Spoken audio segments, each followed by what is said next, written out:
Nu, šitos modeļus jau parasti pērk pat nevis ar prātu, bet ar tādu mirdzumu acīs, vai ne? Kur tas servisnieks parasti tevi ļoti ātri nodzēš. 200 000 noskrējiens. Daudz vai maz? Kāds ir teorētiski bīstamākais noskrējiens lietotam auto un līdz kādiem skaitļiem odometrā ir jēga maksāt vairāk?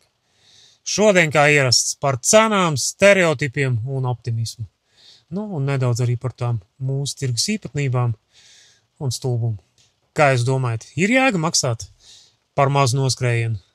Protams, ka ir, bet tikai tad, ja tu vari atļauties viņu nopirkt tiešām mazu. Nu, manā izpratnē tas būtu līdz kādiem 120 150 000 kilometriem. Tad jā, tad globāli skatoties, tam visam ir kaut kāda jēga. Tikai tam visam klāt nāk cita problēma.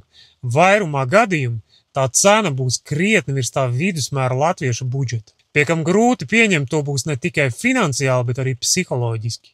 Nu, tūņi parādīšu jums vienu piemēru, kur man te būs diezgan interesanti pavērot to jūsu reakciju komentāros. Mēs kā reiz tikko paņēmām vienu sociālo eksperimentu. Veids, protams, kā mēs veicām tirgus izpēti, nav pats drošākais pašiem priekš sevis, bet, man ir klusa aizdoma, ka visa jums vēl, kā saka, nav zaudēts. Kaut ko lēnām gan jau, ka sākat saprast, vai ne? Tagad klausamies uzmanīgi. 2010. gada Volvo XC60 ar 101 000 noskrējienu. Pa īstam. Nu, cik tāds 2010. gada XC60 maksājas SLV? Nu, kaut kādi stipri padzīvojuši droši vien maksā kādu 5, 6, 7 tūkstoši. Nu, kaut kas iedzīgāks gan jau, ka grozīsies tuvāk 10 000. Nu, apmēram. Šis maksās 13 000 eiro. Varat iet mājaslapā paskatīties dzintarzemauto.lv. Un tiem, kas netic noskrējienam, sūtam atskaiti. Auto DNA, izmantojot šo linku, pasūtīsiet ar 20% atlaidi, pie kam jāatsūtīsiet man uz e-pasta pielikšu. Atskaiti ar visu sludinājumu linku, ar lielāko prieku jums nokomentēšu. Un obligāti jāievada atlaižu kods Iris pēdējā solī. Labi, tātad, kā jau minēju, šis maksās 13 000 eiro. Nu, daži vēl, kad ieraudzīs, kādā viņš ir agregātu un dizaina elementu kombinācijā, gan jau sāk skratīties komentāros, vai ne? Un konkrētais eksemplārs pat nav sists. Kā tas ar šādiem gadījumiem bieži mēdz būt. Nu, vismaz, lai varētu dabūt par kaut cik normālu cenu. Tā formula jau patiesībā arī ir pavisam vienkārša. Lai tā cena būtu plus mīnus priekš tā nedaudz izlaistā un sačakarētā Latvijas pircēji, un lai mēs dabūtu to zelta vidusceļu, tur bieži ir jābūt apakšā kaut kādam kompromisam. Nu, piemēram, kaut kāds aizdomīgi mazs noskrējiens proporcionāli vecumam bieži ir saistīts ar kaut kādu defektu vai negadījumu vēsturē.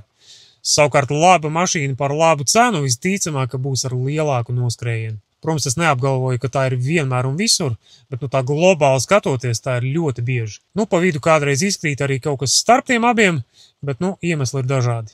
Kādam kāds defekts, kuru Vācijā atrisināt, maksās nesalīdzinām vairāk. Tie paši DPF filtri zem tā 13. gada. Mums viņi ies cauri. Vācijā jau neies. Vai tie grabošies pararati, kurus mēs te mainam regulāri gan katrai otrai mašīnai. Ar jaunu komplektu mēs parasti iekļaujamies kādos 5, 6, 700 atkarībā no modeļa. Vācijā tu pat tādu naudu var aizmirst to jautājumu sakārtot. Darbs, labi, detaļas visur maksās puslīdz līdzīgi, bet darbs viņiem maksā, es domāju, reiz 2 kā minimums. Ar kaut kādu krāsošanu tieši tas pats. Tur cenas ir pilnīgi citas, un tā kvalitāte reizēm pat sūdīgāk nekā pie mums. Tie krāsotāji vispār ir diezgan smags temats. Protams, ir džeki, kas ņem visu uzreiz. Sistus, noskrējienus un vēl kādu defektu pa virsu. Loģiski, ka tie arī var parasti pasmelt visvairāk un var atļauties viņus ielikt kā lētākos SSA. Bet, šodienas vidē viņi arī riskē visvairāk. Mēs paši to galveno kursu kā reiz esam paņēmuši tieši tos zelta vidusceļu.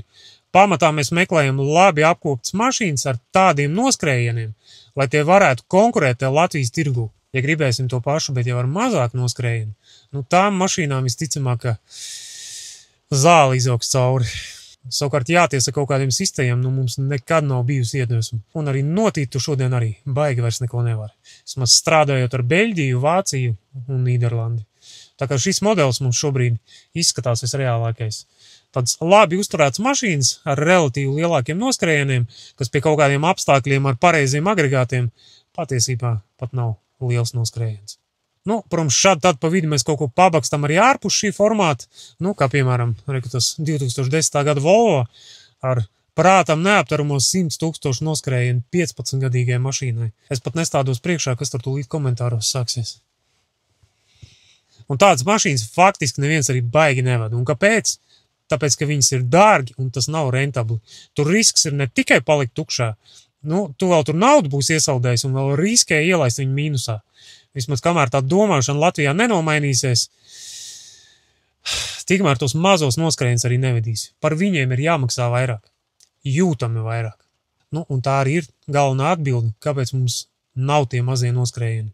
Un kāpēc viņus uz Latviju pamatā neviens arī baigi neved. Jo nu nav daudzi, kur par to ir gatavi maksāt. Diemžēl. Vācijā tas mazais noskrējiens ir pats dārgākais elements. Viņi ir gatavi par to maksāt.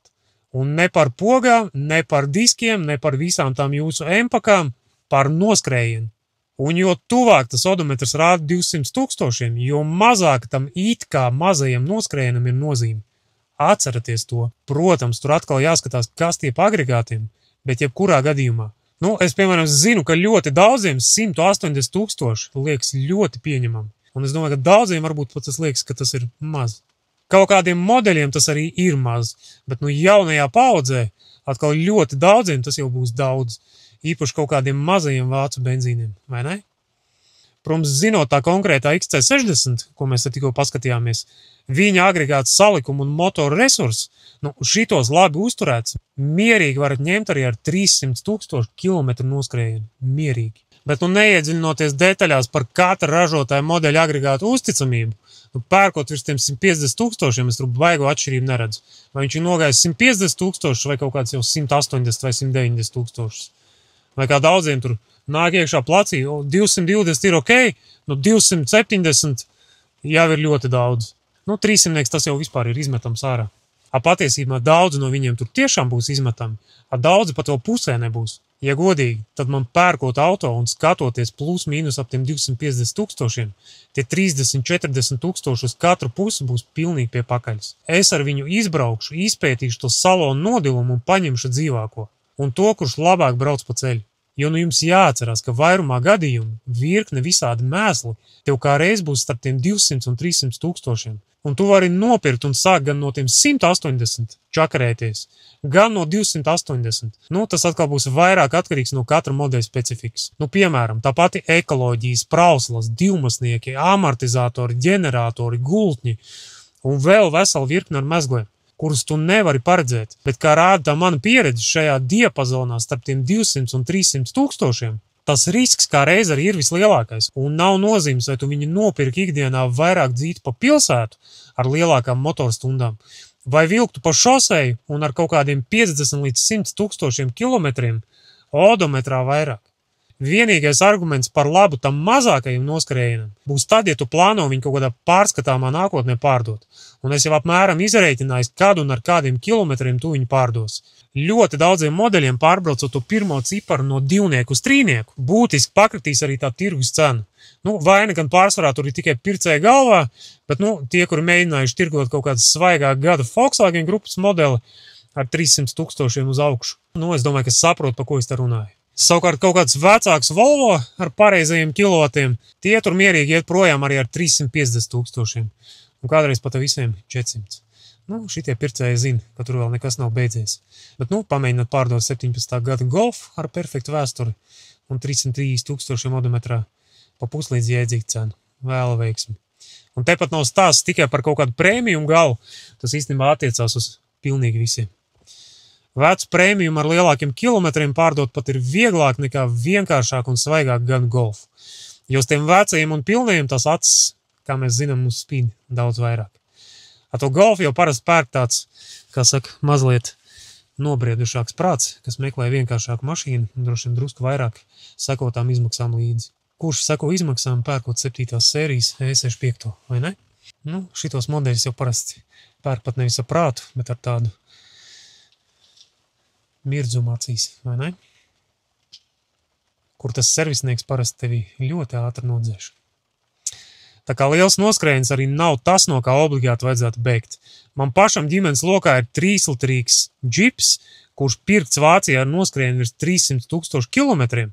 Nu, protams, viņš gan bija arī izcilu vēsturi pie dīlera, bet 5 gadu laikā ar to mašīnu galva nav sāpējusi gandrīz nemaz. Pa lielajiem mezgliem es tur neesmu darījis absolūti neko. Un tā nav tikai veiksme. Tas reāli ir arī kaut kādu apstākļu kopums. Nu, pirmais. Virkni tā modeļa problēmas jau bija sakārtotas pirms mums, pie kam pie dīlera un ar oriģinālajām detaļām. Otrs. Apzināti mēs izvēlējāmies komplektāciju pēc pneimo piekaras un visiem asistentiem. Lai saplīstot kaut kādam adaptīvajam kruīzam, tā mašīna nepaliek pavisam bez kruīza. Ja pirkt jaunu sensoru pa 800 eiro, man baigi labā doma nešķiet. Varētu jau, protams, to sensoru arī nepirkt, ja viņš beidzās, lai tur deg tā kļūdu panelī, vai ne? Bet tā tas izskatīsies kā vairumam veco prēmijumu, kur viss ir, bet, kā saka, puse diemžēl nestrādā. Un, protams, pats galvenais – pareizi izvēlēt agregāti. Es zinu gan to motoru, gan kārbu, un es zinu, kas viņam var notikt un kam tur pie normāliem apstākļiem nebūtu jānotiek. Arī pie tā noskrējiena, kas viņam ir šobrīd. Un es arī zinu, cik tas viss aptuveni maksās, ja par kaut ko no tā viss tomēr būs jāmaksā. Un ja neskaita pašu motoru, kuram tur teorētiski vēl būtu jāiet vismaz kāds 150-200 tūkstošus ar visām ķēdēm starp citu, tad tur ne tuvu nav nekas tāds, kas varētu mani pārsteigt ar vairākiem tūkstošiem eiro remontā. Un atceramies, pirms 5 gadiem es viņu atvedu jau ar vairāk kā 300,000 noskrējienu. Labi, viņš tur nobrauc šobrīd ir kaut kādus 50,000, varbūt pat tiem 5 gadiem, bet jebkurā gadījumā. Jums jau liekas, ka 350,000 ir ārprātā daudz. Ka man pat liekas, ka tur bija pār 300,000, nevis 300. Un cik daudz no jums pieeja šim jautājumam, vadoties pēc šādiem principiem? Es domāju, ka ne pārāk daudz. Tie tad arī remontē viņas priekš pārējiem paši pa savu naudu. Starp citu, tūliņ mums būs viens šāds 16. gada Tiguans, kurš ir kaut kāds nepilns 2 gadus Latvijā. Atvedām klientam kaut kādu, 1,5 gadu atpakaļ. Rūsa viņam vēl par laimi nav. Odometrā 250,000, molerā ēdz kā sunīts no bļodiņas. Pie kam mehatroniks jau mainīts DSG kārbai. Skatāmies uzmanīgi šitiem gadiem ar tiem DSG. Man liekas, ka to mehatroniku mēs klientam bijām spiesti nosekt jau kaut kādā 1. nedēļā. Man liekas, ka iedegās kļūda un molerā viņam pasūtīja jaunu. Tā kā tas ir novērsts. Pa tiem nepilniem 2 gadiem ir saglabāti pilnīgi visi čeki un pavadzīmes par veiktiem remontdarbiem un apkopēm. Varēšu glīti salikt kaudzītē. Tā kā es domāju, ka to varēs sist pa atslēgu un braukt. Es domāju, ka tur kad daži tūkstoši pa tiem pāris gadiem jau būs iegājuši. Nopirka ar 200,000 noskrējienu, plus mīnus. Tā kā es domāju, piemērs diezgan interesants. Tā kā atceramies, viss būs atkarīgs tieši no jūsu izvēlētajiem modeļiem un agregātiem. Visus, protams, nevar nomērīt pēc vienas skalas, bet tev jāsaprot, ka lielos vilcienos ir vienalga. Vai tev būs 170,000 noskrējiens vai kaut kādi 230. To svaigo krējumu jau kāds būs nosmēls pirms tevis. Un tālāk tur jau strādās pavisam citi likumi. Mēs to saucam pa humpalu likumiem. Tie, par kuriem es jums te regulāri stāstu. Tā kā izvēlamies laika pārbaudi izturējušus agregātus un koptas mašīnas ar vienkāršu uzbūvu.